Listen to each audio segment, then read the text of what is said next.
cada um dos institutos, eu também dei uma conceituação lá do que viria a ser uma reconvenção.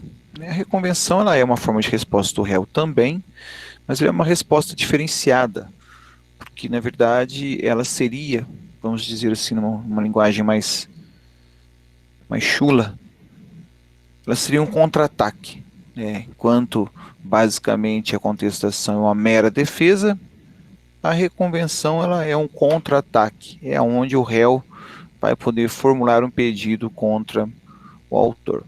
Tá? Vamos ver como é que isso aí como é que isso acontece dentro da sistemática processual. Então aqui, aquela régua de tramitação, né, nós estamos aqui nesse momento, que é o momento da resposta do réu, e nesse momento a gente já tem trabalhado a contestação, que é uma petição, e a reconvenção é uma forma de defesa. Nós vamos observar daqui a pouquinho que ela é uma defesa que ela é feita dentro da própria contestação, mas já vou chegar nesse ponto aí. Então, nós temos como resposta do réu essas duas possibilidades. Enquanto conceito, eu trouxe ali o conceito que está na obra do professor Humberto, tentei achar outros, mas esse foi o melhor, né? Todos os outros tramitam em torno da mesma coisa, mas esse é o melhor, acho que ele descreve bem o que está acontecendo. A reconvenção é uma ação do réu contra o autor proposta no mesmo feito em que está sendo demandado. Então, seria uma ação dentro da outra ação. Perceberam? Então, ao invés de eu propor uma ação separada, eu proponho a ação ali dentro daquele processo, para que aquele processo ele possa ser revertido.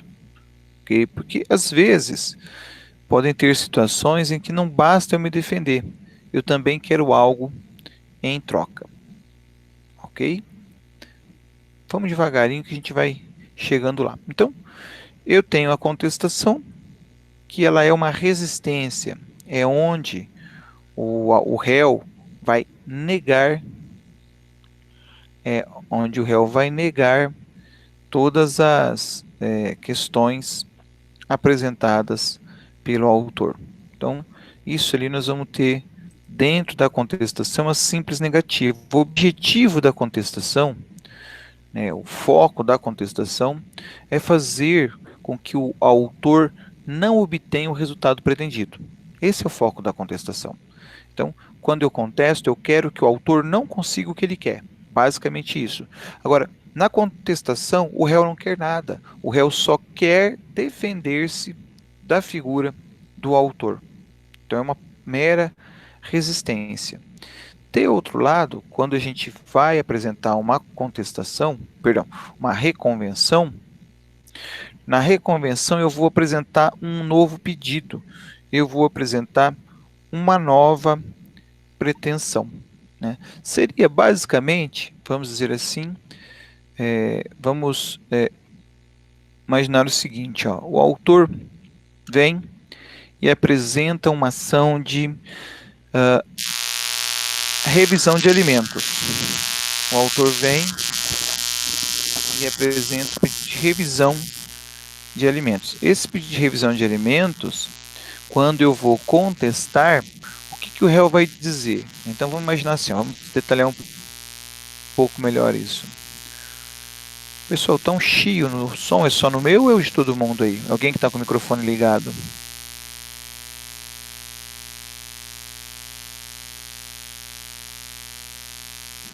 Liga o microfone aí, pessoal, que vai aí sai esse ruído. Deixa eu ver se eu consigo desligar daqui O os Hernani tá microfones. com o microfone ligado, prof.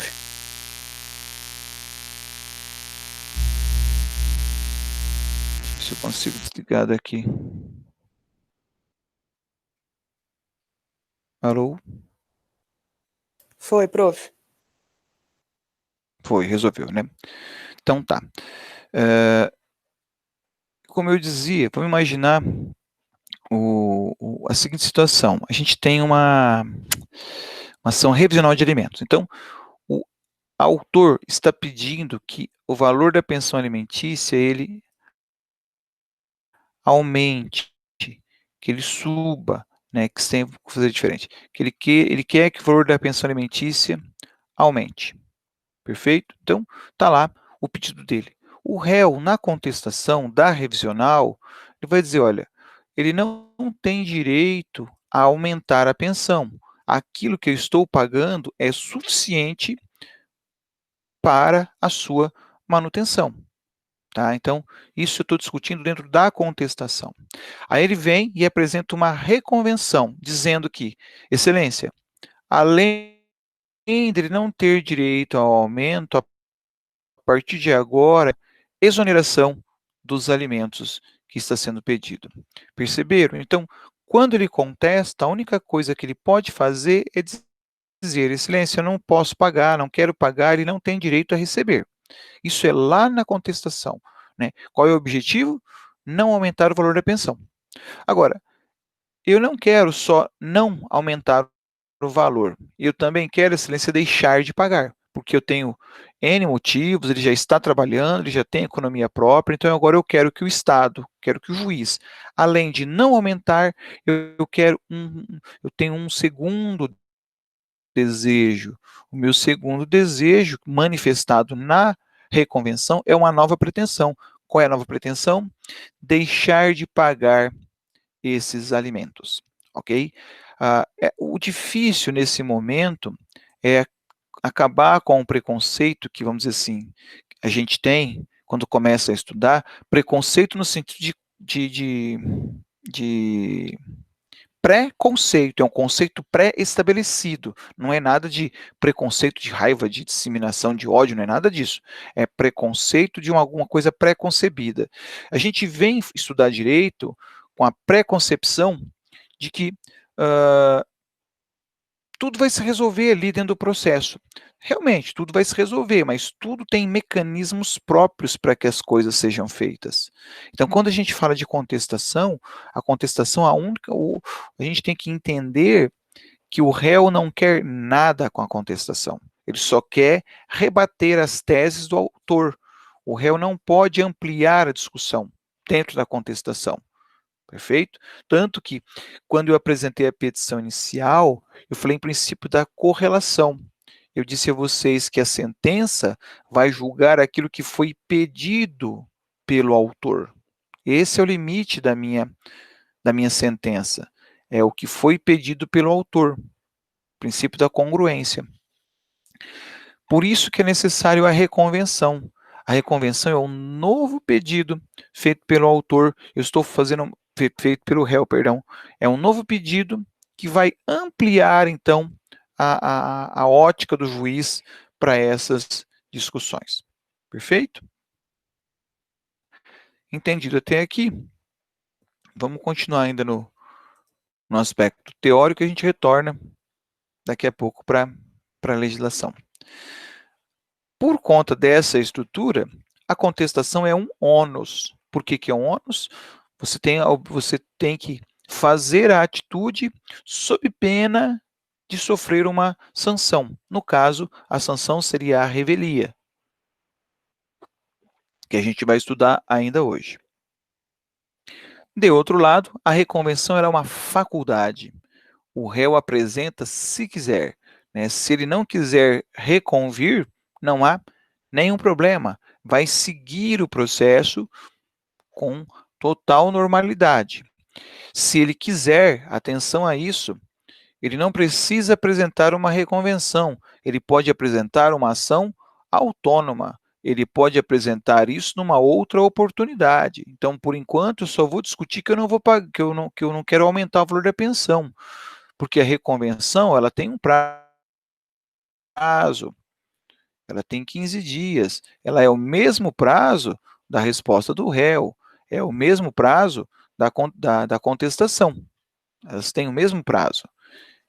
Agora, se passado esse prazo aqui e eu não apresentei reconvenção, não tem problema, eu proponho uma ação separada, eu proponho uma ação nova. É claro que se eu estou com uma ação revisional de alimentos e existe uma exoneração, olha que interessante, eu aqui agora, eu estaria diante de uma ação separada de uma ação conexa. Elas terminariam sendo reunidas, né? A contestação e reconvenção seriam reunidas porque elas são conexas. Então, acabaria tendo ali, digamos, o mesmo resultado prático, estariam as duas dentro do mesmo processo, mas feita por mecanismos distintos, tá? Muito importante entender que a reconvenção é uma ação autônoma, então, se necessário, eu posso propor separadamente. Até porque, às vezes, não tem todas as condições. Quando pede a revisional, eu ainda não tenho os elementos suficientes para provar que eu tenho direito a pedir uma exoneração. Então, eu me defendo para que não aumente e depois, né, se surgir os fatos, surgirem os direitos, eu posso pedir a exoneração. Isso é um exemplo, né? Existem centenas, milhares de exemplos em que eu posso usar a reconvenção. Na verdade, não há uma limitação para a reconvenção. Então, existe dentro da estrutura jurídica algo muito parecido com a reconvenção. Eu me lembro que quando eu falava no começo na primeira aula para vocês a respeito do que seria estudado, a gente tinha ainda, alguém me fez a pergunta do que seria o pedido contraposto, se tinha alguma correlação. Agora é o momento. Então, quando a gente está no procedimento comum ordinário, então, dentro do procedimento comum ordinário, o que existe é a reconvenção. Agora, fora do procedimento comum ordinário, eu vou ter algumas legislações que permitem o pedido contraposto. Uma delas é o juizado especial cível. Então, lá no juizado especial cível, você não vai usar o pedido contraposto, a reconvenção. Lá você vai usar o pedido contraposto. Por quê? Isso vai fazer toda a diferença. Ó. Se quiser anotar para estudar depois, ajuda. O pedido contraposto tem que ter previsão expressa na lei. Então, a lei tem que possibilitar o pedido contraposto. Né? E como é que eu fico sabendo disso? Se a gente for lá no código do juizado especial civil, na lei do juizado especial civil, a gente vai ter, deixa eu até achar ela aqui na internet, na outra página, enquanto eu vou falando aqui. A gente vai ter lá uma previsão legal dizendo que o réu poderá formular um pedido contra o autor. Se eu não me engano, estou pesquisando aqui, é o artigo 10 que vai dizer isso para nós. Eu vou ler aqui para vocês rapidamente. Deixa eu achar aqui, que eu já vou dar exatamente o teor do artigo aqui.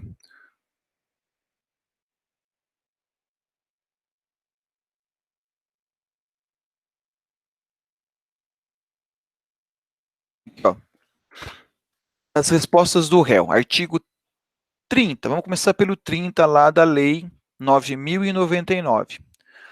Se alguém quiser pegar o código para acompanhar, Lei 9.099. Lá ele diz assim, ó, a contestação no juizado especial civil, né, artigo 30, a contestação que será oral ou escrita conterá toda a matéria de defesa, exceto a arguição de suspeição ou impedimento do juiz, que se processará na forma da legislação em vigor.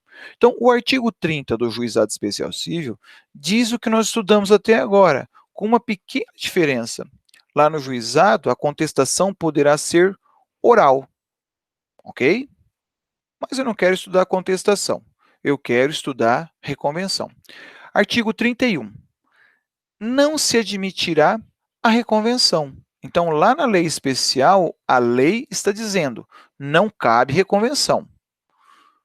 Mas ele continua, artigo 31, não se admitirá a reconvenção. É lícito ao réu, na contestação, formular pedido em seu favor, nos limites do artigo 3º desta lei, que, desde que fundado nos mesmos fatos que constituem objeto da controvérsia. Então, na lei do juizado, ele é expresso, ele é claro, não cabe reconvenção. Não cabe reconvenção, mas cabe pedido contraposto. Sob a ótica da teoria, são coisas diferentes. Mas o resultado, e é isso que é importante que vocês saibam, o resultado da reconvenção e o resultado do pedido contraposto é igual. É o mesmo resultado. Tanto em um quanto em outro, eu quero alguma coisa. Então, se eu estou, para ilustrar mais uma vez, se eu estou no juizado especial civil discutindo, por exemplo, um acidente de trânsito, num acidente de trânsito, eu vou ter dois carros amassados, o do autor e do réu, via de regra, né? Se for entre veículos, se não for um poste, por exemplo. Mas entre veículos, eu vou ter o veículo do autor amassado e do réu amassado. Então, o autor entra com a ação pedindo para que seja pago a ele, né, uma importância lá para consertar o carro de R$ 5.000. O réu vai contestar, dizendo, excelência, eu não quero pagar os R$ 5.000 pelo carro dele, mas eu quero que ele pague o conserto do meu, que ficou em R$ 7.000. Então, ele exerceu o quê? Um pedido contraposto. Ele resistiu ao pedido do autor e apresentou a sua nova pretensão. Isso no juizado especial civil. Perfeito? Agora, imaginemos que seja, então, uma outra coisa, que seja uma outra indenização por dano moral. Vamos pensar aqui no dano moral, né? Aquele xingamento de uma discussão onde um xingou a mãe do outro ali, vamos pensar assim. Então, o autor pediu uma indenização lá de R$ 105.000 de indenização, para aproveitar aqui os números. 105 mil. O réu fala, excelência, eu não ofendi, eu não xinguei, eu não injuriei, então eu não tenho que pagar um dano moral. Agora, ele sim, cuspiu em mim, xingou a minha mãe, eu quero reconvir, não é no juizado especial civil, eu quero reconvir, eu quero uma indenização de R$ 207.000 por danos morais, tá? Então, na prática, o resultado será igual. Hoje, vocês não sentem tanta diferença, porque hoje a nossa reconvenção ela é apresentada dentro da própria petição. Né? Eu tenho até aqui um exemplo que eu fiz rapidinho para vocês. Então, na contestação, eu vou falar do mérito, eu vou falar das preliminares, e eu vou abrir um capítulo, que faz de conta que é uma página, né, de uma petição. Então, eu vou abrir um capítulo na minha petição colocando lá um pedacinho que seria a reconvenção. Se fosse no juizado, seria a mesma coisa, mas aqui eu abri um pedacinho para falar de pedido contraposto. Isso, hoje, é assim que funciona. No passado, no código anterior, quando se falava em reconvenção, a reconvenção tinha que ser apresentada numa peça processual autônoma. Então, era bem diferente. Então, hoje vocês não sentem tanto a distinção de uma coisa e outra, porque, basicamente, tem a mesma estrutura. Perfeito? Então, voltando aqui, acho que tem alguém tentando entrar, não estou conseguindo achar a tela aqui.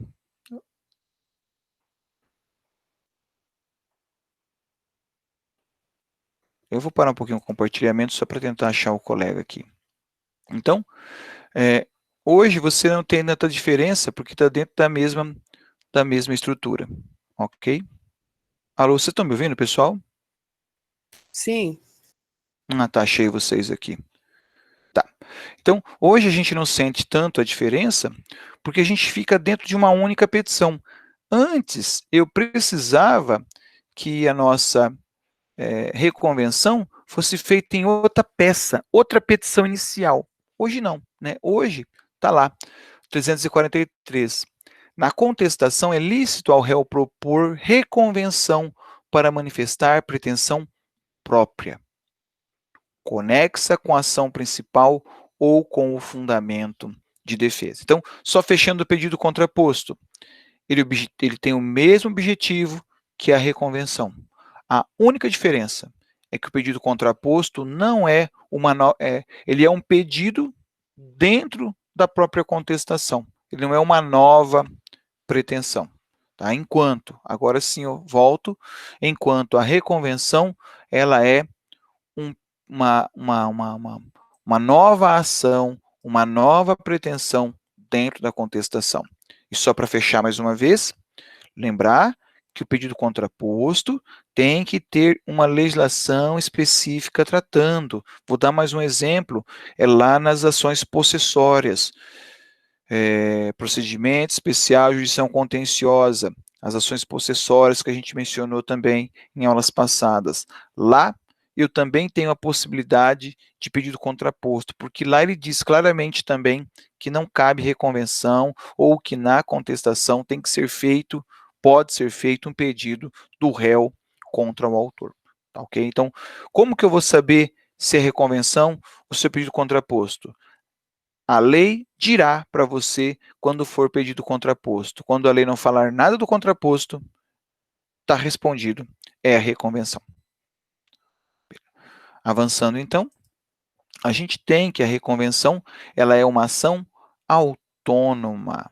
Né? Por que isso significa? Significa que ela tem autonomia, não tem outra palavra, ela tem independência em relação à ação principal. Tá? Tanto que o réu pode propor a reconvenção independentemente de oferecer a contestação. Então, eu posso não contestar, mas oferecer a reconvenção.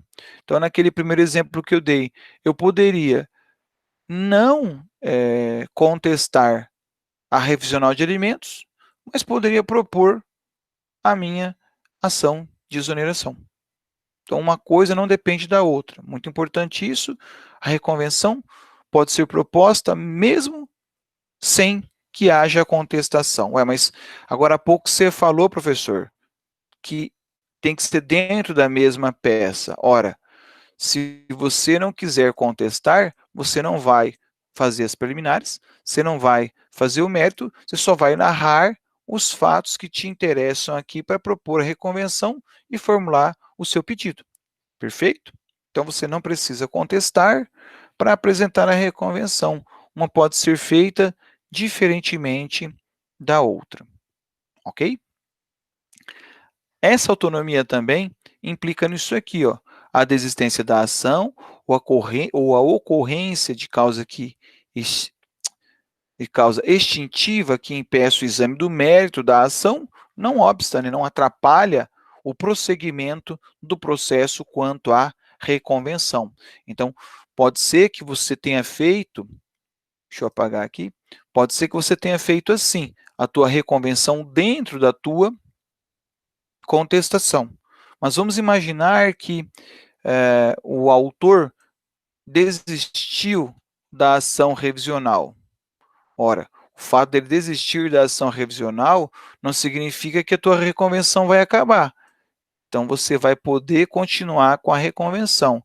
É aquela história, né? Eu pedi para aumentar, mas não queria que ele parasse de pagar. Agora ele não quer pagar. Então, eu vou desistir aqui do aumento. Tudo bem, você pode até desistir do aumento, mas agora eu insisto em não querer pagar. Eu vou manter a minha reconvenção. Por isso, a autonomia, ok? Uma não depende da outra. Uma vai ser feita separadamente da outra. Perfeito? Importante aí esse aspecto da autonomia. Ok? Voltando aqui para a gente poder avançar.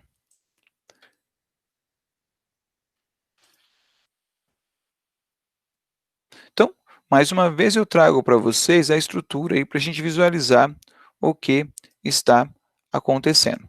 Ok? Então, nós estamos aí nessa fase, só que agora eu quero chamar a atenção para isso aqui.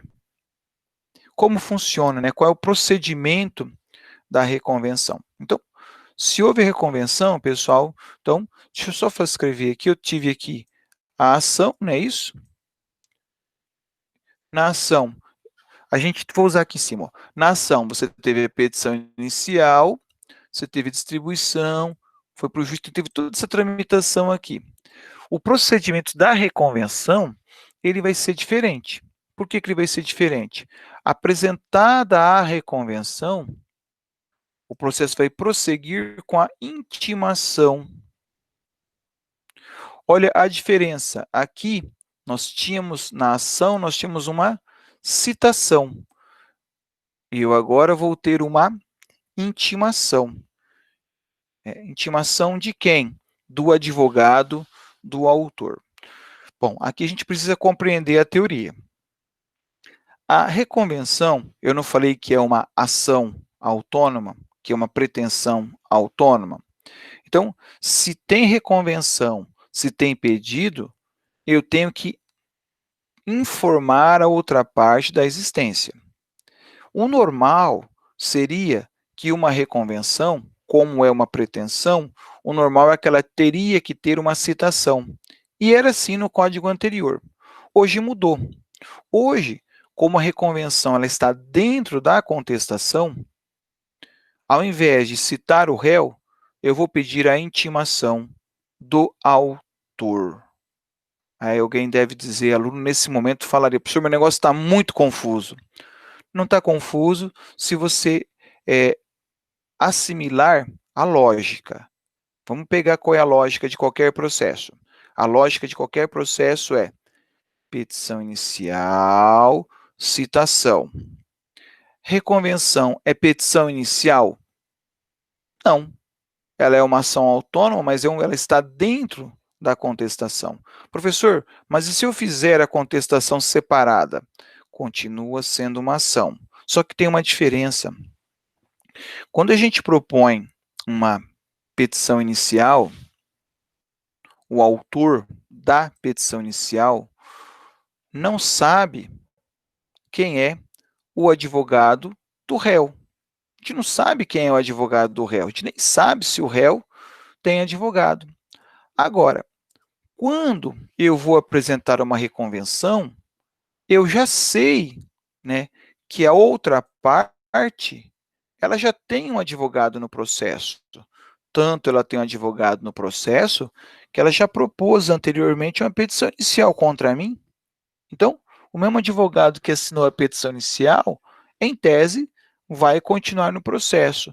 Por isso que a diferença, na reconvenção, a comunicação processual é feita por meio do advogado, ok? Anota aí para ficar melhor na hora de estudar. Anota assim, a comunicação da existência de uma reconvenção, a comunicação da existência de uma reconvenção não depende de nova citação. Não depende de nova citação. Vírgula. Devendo o advogado do autor ser intimado quanto à continuidade do processo.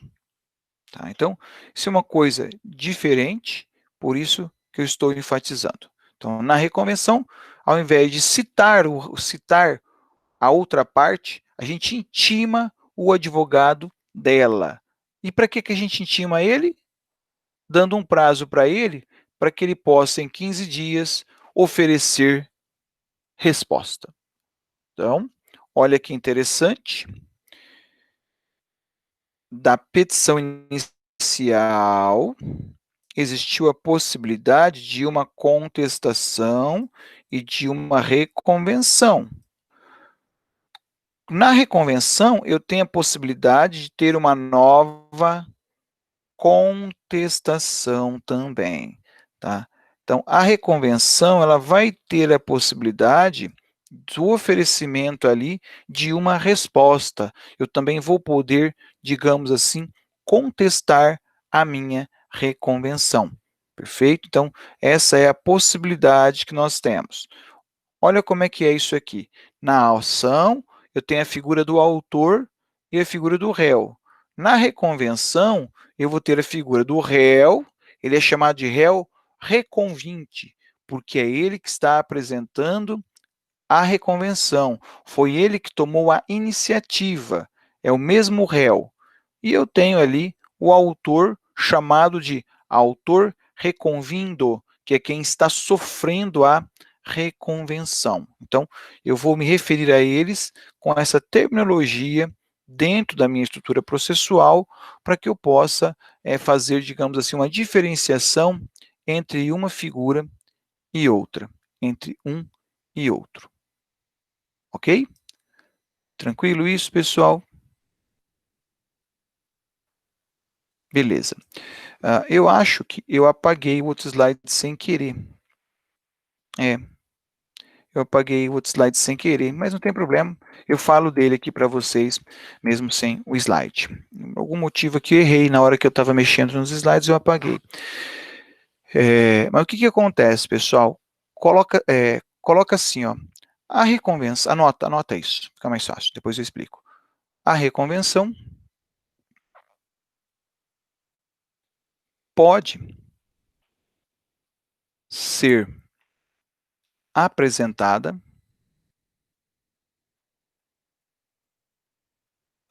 contra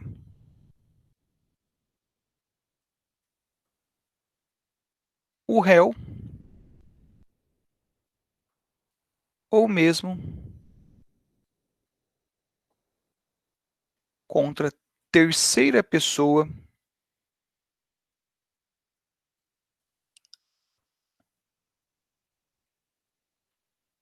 distinta do autor. Então, a reconvenção ela tem essa peculiaridade. Eu não preciso ter as mesmas partes na ação e na reconvenção. Fica até mais fácil notar assim. As partes da ação e da reconvenção podem ser partes distintas. Não precisa ser contra o mesmo autor. Eu posso propor reconvenção contra uma outra pessoa que não esteja ali dentro do meu processo, ok? É uma informação que ficou faltando no slide aí, mas que é importante você saber também, ok? Então, para que conste aí, é possível também uma reconvenção contra outras pessoas. Então, eu posso trazer outras pessoas para dentro desse processo para poder discutir ali as questões. É uma situação muito rara, mas existe aí essa possibilidade. A lei prevê isso para nós, ok? Bom, meus queridos, sobre reconvenção, isso é o que eu tinha preparado para vocês. Agora eu vou mudar o tema, mas antes de mudar o tema, eu quero responder aí, parece que tem algumas perguntas no chat. Acho que a Adriana me perguntou onde é que eu estou postando o material. Então, antes de eu ir para o próximo assunto, pessoal, o material, a rigor, vocês deveriam ter acesso a ele pela própria agenda. Quando você clica lá, agenda, ele daria a aula para vocês automaticamente. Mas parece que alguns colegas não estão com essa parte habilitada. Eu tive contato com uma colega ontem, ou anteontem, desculpa, eu não me lembro o nome, mas aí ela me pediu o arquivo e eu acabei enviando. Então, eu vou fazer a mesma coisa. Hoje eu vou pegar as aulas e vou postá-la no estúdio, como eu fazia anteriormente, tá? Para vocês terem facilidade de acesso aí, ok? Aqui também a Daniela perguntou no final onde está disponível os slides. Os slides algumas matérias aparecem, outras não. Não tem problema, a minha, para que não haja, vamos uniformizar. Eu vou continuar colocando todas as minhas aulas lá no estúdio, que assim vocês têm facilidade de acesso, ok? Essa mudança aí trouxe algumas dificuldades operacionais que eu, enquanto coordenador, não consigo resolver. Então, para além da minha capacidade de gestão, ok? Beleza, normalmente, felizmente, as atividades estão aparecendo, né? Felizmente, as atividades estão aparecendo. Ok, meus queridos, sobre reconvenção, se não há nenhuma dúvida, vamos avançar. E aí a gente entra em revelia e reconhecimento jurídico do pedido. Bom, também não é um tema muito difícil aqui, não é um tema muito complicado, que nós vamos começar a falar de revelia. A gente já fala da revelia e os seus efeitos, a gente já começa aí tratando dela. Primeiro, antes da gente falar de tudo, né, é necessário entender o que é uma revelia. Então, qual que é o conceito de uma revelia? Se o réu não contestar a ação, será considerado revel e presumir-se-ão verdadeiras as alegações de fato formulada pelo autor. Então, o que é revelia? A revelia ela pode acontecer em vários momentos, mas o conceito clássico de revelia é esse aqui, se o réu não contestar. Então, a partir do momento que não há a contestação em um processo, o réu é considerado revel. Bom, como é que é esse negócio? Só tem revelia aqui? Não, esse aqui é a principal situação de revelia. Nós estudamos já alguns aspectos. A gente viu aquela questão de que quando o advogado do réu falece, o juiz suspende o processo por um prazo razoável até que um novo advogado assuma esse processo. Se o réu não indicar um novo advogado, o processo prossegue à revelia do réu. A mesma coisa acontece quando o próprio réu falece. Se um novo réu não assumir a posição, o processo continuará. A revelia. Então, a revelia ela pode acontecer em vários momentos. A revelia, vamos entender assim, pode acontecer quando o réu deixar de participar do processo. O réu deixou de participar, ele é revel. Mas o conceito clássico, o momento mais comum, mais corriqueiro para que ocorra a revelia é esse, quando o réu deixa de contestar. Então, deixou de contestar, ele se torna revel. Esse é a ideia clássica de revelia, ok? Só que quando ele é revel, é muito importante falarmos dos efeitos. Qual é o principal efeito? Esse aqui, ó, é o principal efeito. As alegações feitas pelo autor tornam-se verdadeiras. Alegações de fato, tá? Direito, em processo, a gente tem que provar os fatos. A existência da lei não precisa provar. Essa aí o juiz já conhece a lei. Mas os fatos eu tenho que provar. Então, os fatos não contestados são considerados verdadeiros. Perfeito? Então, eu tenho esse aqui é o conceito clássico, é a revelia total. Mas também tem a revelia parcial, que a gente falou na aula passada, que é quando o réu deixa de contestar tudo. Ele contesta só uma parte dos pedidos, os outros pedidos ele acaba sendo revel de forma parcial. Então, podemos nos esquecer disso. Mas, é importante sabermos que o principal efeito, né, o efeito material da revelia é exatamente o quê? A presunção de veracidade, né, presume-se verdadeiras as alegações de fato feitas pelo autor. Acho que esse é o principal efeito, esse é o efeito mais poderoso que uma contestação, ou melhor, que uma revelia vai ter, que a ausência de uma contestação vai trazer ao processo. Tanto que quando o autor apresenta a petição inicial, a maior angústia, né, entre aspas, aí do autor, é se o réu vai ou não contestar. Porque se ele não contesta, a chance de vencer o processo torna-se muito grande. Então, o advogado do autor comemora quando o réu deixa de contestar, porque ele sabe que será uma briga muito mais simples dentro do processo. Ok? Então, o primeiro efeito da revelia é a presunção de veracidade. Mas ela tem um segundo efeito, que é ali o efeito processual. Os prazos contra o revel, que não tenha patrono nos autos, fluirão da data da publicação do ato decisório no órgão oficial. Então, a gente pode dizer assim, a revelia tem dois efeitos. O primeiro é a presunção de veracidade, e o segundo efeito, o réu não é intimado, o réu para de ser intimado dentro do processo. Pegaram a ideia? Então, se o réu não contesta, significa que ele não tem interesse em saber o que está acontecendo. Então, os próximos atos eu não vou avisá-lo. Né? Se for marcado uma audiência para ouvir testemunhas, não vou avisar o réu. Ele não contestou, não tem obrigação nenhuma de avisá-lo de que vai acontecer. Né? Saiu a sentença, vou avisar o réu? Não, ele que teria obrigação de estar no processo lá no começo, perfeito? Então, a revelia vai produzir esses dois efeitos, presunção de verdade e não será mais intimado do andamento do processo, ok? Mas, nesse momento da aula, eu gosto sempre de chamar a atenção para isso, ó.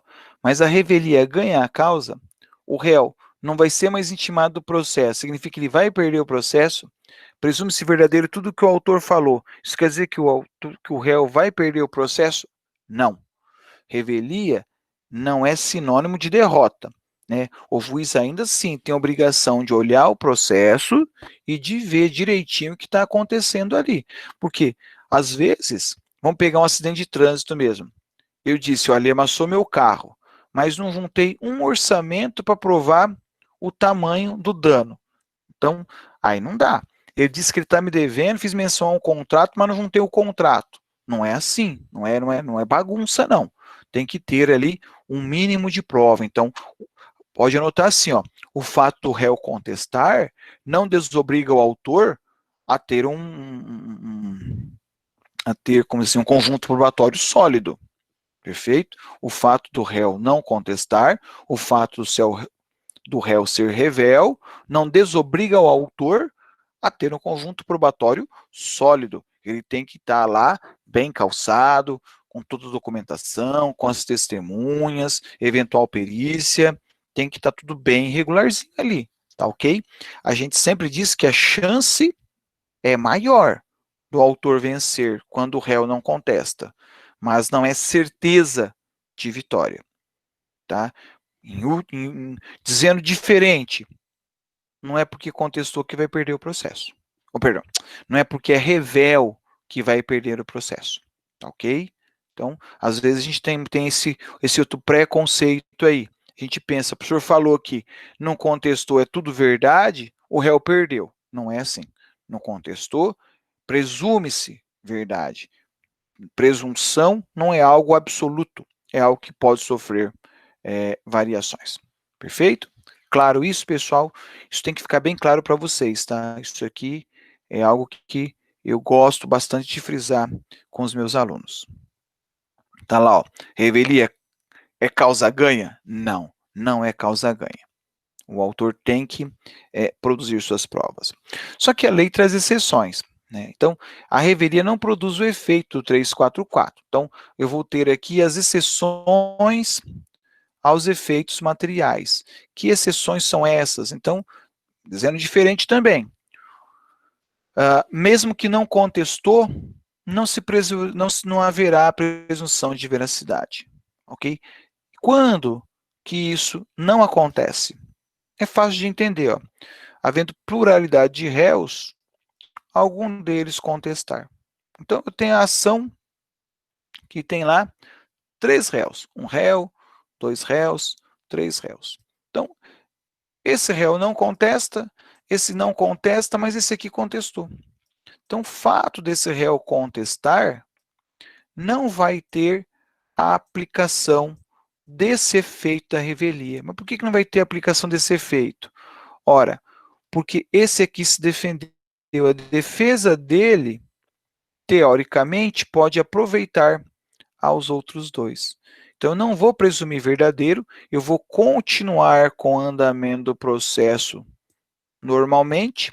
A única diferença é que os dois que não contestaram não serão mais intimados, mas o processo vai seguir normalmente com a participação desse terceiro aqui, porque ele desincumbiu do ônus da contestação.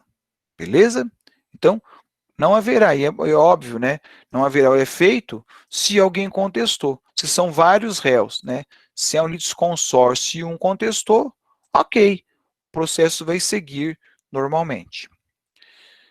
Então, bem fácil de lembrar isso aí numa eventual prova, no eventual concurso. Segunda hipótese, versar sobre direitos indisponíveis. Então, tem coisa que não dá para ser. Vou pegar aqui eu diria que é o exemplo clássico para isso. Investigação de paternidade. Então, eu vou lá, Paulo André, vou lá como autor e proponho uma ação contra o Silvio Santos, né? Proponho uma ação contra o Silvio Santos, dizendo que o Silvio Santos é meu pai. E não juntei uma perícia, né, um DNA feito previamente. Não juntei. O Silvio Santos não contesta. Isso torna o Silvio Santos meu pai?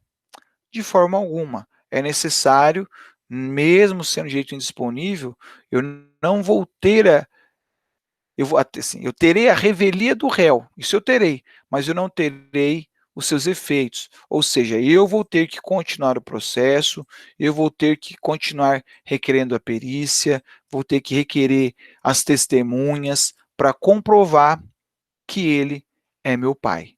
Perfeito? Então, quando se trata de direitos indisponíveis, e a paternidade é um deles, eu não cabe o efeito da presunção de veracidade, certo? Então, se for direitos indisponíveis, direito que eu não posso dispor, que eu não posso abrir mão, a revelia não é suficiente. Perfeito? Terceira hipótese, a petição inicial não estiver acompanhada de documento, né, de instrumento que a lei considere indispensável à prova do ato. Esse instrumento aqui é documento, tá? Interprete como um documento que fica mais fácil. Então, um exemplo aqui seria, vou pegar aqui o primeiro nome do meu chat, Rafaela Persona. Eu, Paulo André, entro com uma ação de divórcio contra a Rafaela. Né? Para quem não sabe aí, menina de muitas posses, milionária. Eu quero me divorciar dela para ficar com uma parte do patrimônio. Mas eu não juntei no processo, estou falando de divórcio, não estou falando de união estável, não juntei no processo a nossa certidão de casamento. Ora, se eu não juntei a certidão de casamento e a Rafaela não contestar, não significa que eu tenho direito à metade do patrimônio dela. Por quê? Porque eu não juntei a certidão de casamento. Ok? Então, quando a lei traz documentos indispensáveis, esses documentos não estão no processo, não se aplica a revelia. Outro exemplo seria lá, eu estou discutindo a propriedade de um bem imóvel, mas não juntei a escritura pública. Se eu não juntei a escritura pública, eu não posso discutir a propriedade. Então, se o réu não contestou, eu não tenho, teoricamente, direito àquela propriedade. Vai ter que, lembra que eu falei aqui, ó, revelia ganha causa? Não, ele é revel, mas ainda assim eu vou ter que continuar com a instrução do meu processo. Perfeito? Então, resumindo a história, a gente fala assim, a gente não, né? A doutrina fala assim, a revelia tem dois efeitos, presunção de veracidade e não mais intimação dos atos processuais. Mas os efeitos não acontecem quando eu tenho vários réus e um contesta, se são direitos indisponíveis ou se está faltando o documento indispensável ali no meu processo. Perfeito? Então, essa é a ideia da nossa revelia. Ok? Bom, e faltou uma aqui, né? As alegações de fato formuladas pelo autor foram inverossímeis ou estiverem em contradição com a prova dos autos. Isso aqui é tão louco que eu não coloquei. Então, ele coloca lá uma história, por exemplo, coloca que ele é proprietário da Torre Eiffel, ele é proprietário da Lua. Então, são coisas que é inverossímil, coisa que não tem lógica. Então, ali desde o começo, né, se a inicial, perdão, se a inicial forem coisas malucas e o réu não contestar aquela maluquice, não vai tornar aquilo verdadeiro. Perfeito? Então, nestas 4 situações aí, você não tem, então, a aplicação dos efeitos da revelia. É importante dizer, existe a revelia, mas não existe os seus efeitos, não existe o seu efeito principal, né, não existe o seu efeito material, que é a presunção de veracidade. Ok? Alguma dúvida sempre interrompa, pessoal. Fiquem sempre à vontade. Avançando aqui. Agora, isso é bem bacana. Ó. O réu pode intervir no processo o revel pode intervir no processo em qualquer fase, recebendo ou no estado em que se encontrar. Vamos dizer isso aqui de forma diferente. O revel pode participar do processo a hora que ele quiser, pode voltar a participar do processo quando quiser. Então, o fato dele ser revel, ele pode voltar a participar. Rafaela perguntou aqui, nesses casos o revel continua? Sim, ele continua. Não, perdão. No caso da aplicação dos efeitos, não. Ele não vai ter a aplicação desse efeito aqui. Não é considerado verdadeiro, mas ele para de ser intimado, ok? Ele deixa de ser intimado porque ele não contestou. Então, a gente fala que essa revelia não produz o efeito do 334, tá bom? belezinha? Mas, mesmo ele não tendo contestado, ele pode participar. Então, imaginemos lá, vamos pegar no meu exemplo com o Silvio Santos ali. O Silvio Santos não contestou, mas eu vou ter que produzir provas e marquei uma audiência para trazer testemunhas. Tá? Vocês podem assustar, mas é verdade. A paternidade pode ser provada também por testemunha. Hoje em dia é difícil, é raro o juiz aceitar, mas teoricamente não é impossível. Então vamos dizer lá, marcou audiência para ouvir as minhas testemunhas. O Silvio Santos ficou sabendo dessa audiência, embora ele não seja intimado, como a Rafaela me perguntou agora, ele não é mais intimado, mas ele ficou sabendo, foi lá, ficou curioso, deu uma olhadinha no processo, está acompanhando de longe. Ele pode vir para a audiência? Pode, sem nenhum problema. Ou vamos pegar diferente, uma coisa mais simples ainda. Lá Uma no meu pergunta. acidente de... Oi. No caso, por exemplo, de investigação de paternidade, pode ser investigado, vamos dizer que o pai tenha falecido, a mãe tenha falecido, pode ser investigado através dos tios, avós ou irmãos? Veja, eu entendi a sua pergunta, mas eu preciso mudar a terminologia. A investigação de paternidade, ela sempre será contra o pai, ponto. Mas a coleta do material pode ser feita pelos tios, pelos avós, por outras pessoas, isso sim. Tá? Então, eu entendi o que você perguntou, só estou acertando a terminologia. Então, a investigação de paternidade, ela é contra o pai dele, contra o falecido, contra o espólio, ok? Mas a coleta do material pode ser feita, sim, de outros parentes, não há nenhum problema nisso, ok? Entendi. Assim como poderia ser feito a coleta lá do cadáver, pode ser feita a exumação e a coleta do material genético para fins de levantamento do material genético, ok? Então, dando um outro exemplo aqui, um exemplo mais fácil, acidente de trânsito, aquela ação minha lá de dano moral, os 105 mil, melhor ainda, os 105 mil. O réu ficou sabendo que vai ter uma audiência lá para ouvir testemunhas, para ouvir o perito que foi feito em cima do local do acidente. O réu pode participar? Pode. Outro exemplo, saiu a sentença, o réu foi condenado a pagar os 105 mil reais. Ele pode apelar, ele pode entrar com recurso. Então, o réu pode voltar a participar do processo a hora que ele quiser. Detalhe, recebe o processo no estado em que se encontra. O processo não volta no tempo. Perfeito? Mais um exemplo, aqueles réus 1 e 2 que não contestaram, o terceiro contestou, continuou o processo contra ele. Eles não são mais intimados, Rafaela, mas eles podem participar a hora que eles quiserem, eles podem voltar o processo, mas não retoma aquilo que eles perderam. Aquilo que ficou para trás se perdeu, né? Eles deviam ter contestado e participado do processo na época correta. Perfeito? Por isso que eu volto a insistir. Revelia não é causa ganha, tanto que ele pode voltar depois a continuar o processo dali para frente. Pode até apelar. Perfeito? Existe uma palavra no código que é a contumácia. No código não, no autor. E aí poderia confundir a cabeça de vocês. Contumácia e revelia é a mesma coisa? Pessoal, não se preocupem muito com essa palavra contumácia, não, porque ela quase não aparece, ela é mais de cunho teórico. A contumácia é quando o réu não apresenta nenhum tipo de defesa. Nenhum tipo de defesa. É o silêncio absoluto. Por quê? Na revelia, eu frisei bastante, é quando o réu não contesta. Mas ele pode apresentar a reconvenção.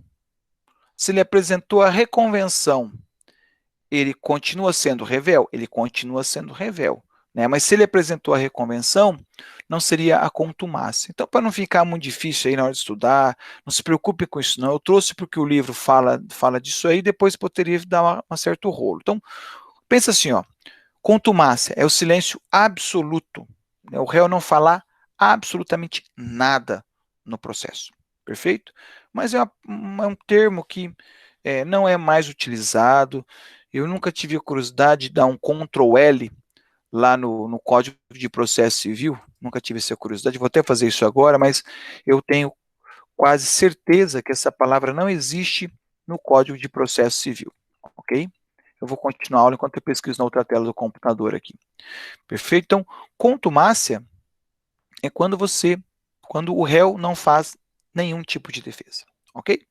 E isso é o que eu tinha para falar de revelia para vocês, pessoal. Não tem grandes mistérios nisso daí, não. Alguma dúvida até aqui, pessoal? Se não tiver, eu vou tratar aí do nosso último tema do dia, que seria o reconhecimento jurídico do pedido. Deixa eu ver aqui, ó, fiz aqui um Ctrl L no Código de Processo Civil, a palavra contumácia não existe no Código de Processo Civil, ok? Então, por isso que eu não se preocupem com ela é uma construção da doutrina, ok? Então, não se preocupem com a palavra contumácia, já coloquei só para mencionar. Bom, o reconhecimento jurídico do pedido, ele é extremamente simples, não vou nem gastar muito tempo com ele. O reconhecimento jurídico do pedido é quando o réu reconhece que o pedido feito está correto, né? Ele assume a responsabilidade. Lembra lá da nossa ação de R$ 105.000 do acidente de trânsito? Eu fui processado, né? Ao invés de eu contestar, de eu contratar um advogado, gastar com advogado para me defender no processo, eu vou lá e faço um checão, né, vamos dizer assim, de R$ 105.000 e assumo a responsabilidade. Por que eu falo que nem vale muito a pena perder tempo com isso? Porque ele existe teoricamente, mas na prática ele não tem muita razão de ser, porque você veja só, se era para reconhecer o pedido, por que não fez por que deixou chegar a esse ponto? Por que não pagou a conta antes? Porque dificilmente o autor propõe a ação antes de tentar receber o réu. Ele sempre tenta receber fora, né? Outra hipótese, se eu vou reconhecer juridicamente o pedido, se eu vou assumir a responsabilidade, por que eu não tento um acordo? Por que eu não tento negociar isso de uma forma um pouco diferenciada? Mas, né, como eu disse, teoricamente, é possível que o réu, ao invés de contestar, ele apresente uma petição assumindo o ônus do processo, né? Então, ele se submete ao pedido do autor, né? Para anotar aí, então, o reconhecimento jurídico é submeter-se aos anseios do autor. Então, o réu ele pode não querer continuar o processo por N motivos, né? Processo desgasta emocionalmente, é sempre duro saber que a pessoa está lá sendo processada, desgasta economicamente, porque você vai ter que pagar advogado. Então, se você quer economizar o dinheirinho do advogado ali, você faz o quê? Deixa o processo, então, reconhece o pedido e deixa o processo encerrar-se. Ok? Não tem muito o que falar sobre isso, pessoal. Ele, na verdade, acho que o autor ele coloca 3 parágrafos para falar do reconhecimento jurídico do pedido. Ok? Então, isso é o que a gente tinha preparado para hoje e, como sempre, fico aberto aí às dúvidas e aos questionamentos. Alguma coisa, pessoal? Fiquem à vontade, perguntem aí no chat ou pelo som mesmo.